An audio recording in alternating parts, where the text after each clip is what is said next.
जय श्री राम। दोस्तों 1962 और 1965 की लड़ाई के बाद भारत में एक सीक्रेट एजेंसी की ज़रूरत महसूस की गई जो देश के बाहर दुश्मनों को ढूंढ सके। तब भारत की उस समय की प्रधानमंत्री श्रीमती इंदिरा गांधी ने 1968 में रिसर्च एंड एनालिसिस विंग यानी राह की स्थापना की गई और RN काओ को इसका पहला चीफ बनाया गया। राह का पहला फोकस चीन और पाकिस्तान ही था। 1971 में बांग्लादेश बनाने में राह की बहुत बड़ी भूमिका थी।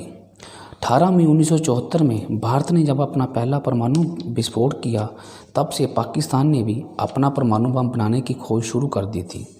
राह को इस बात की जानकारी तो मिल चुकी थी कि पाकिस्तान गुपचुप तरीके से परमाणु बम बना रहा है, पर यह बात पूरी तौर पर पक्की नहीं थी।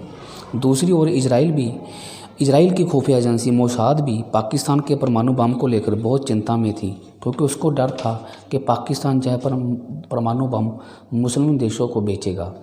तब राह और मोसाद ने मिलकर एक ऑपरेशन चलाया जिसका नाम उन्होंने रखा ऑपरेशन कोफ्टा।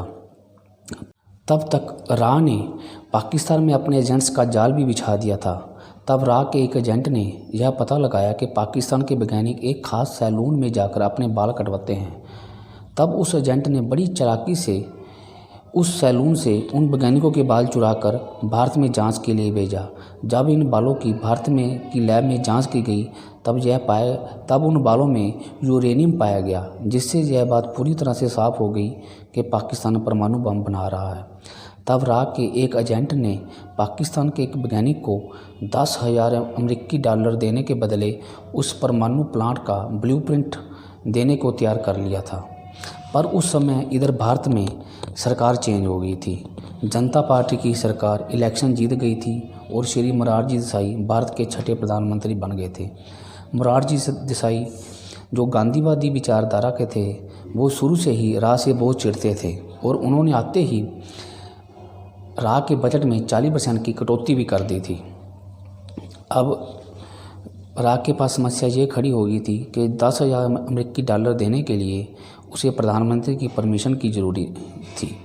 दूसरी तरफ मोसाद ने पाकिस्तान के परमाणु प्लांट पर हवाई हमला करने का प्लान भी बना लिया था, पर इसके लिए उसे भारत की मदद की ज़रूरत थी, क्योंकि मोसाद के हवाई जहाज़ इतनी दूर से उड़कर आएंगे तो उन्हें वापस जाने के लिए पेट्रोल की ज़रूरत पड़ेगी, तो जिसके लिए उसे भारत की मदद की ज़रूरत थी।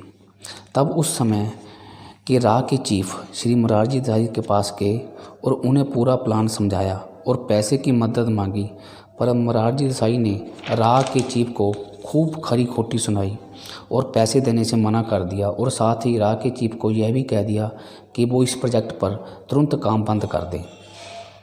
मोरारजी देसाई यही नहीं रुके, बल्कि उन्होंने यह बात जनरल जिया-उल हक को भी बता दी।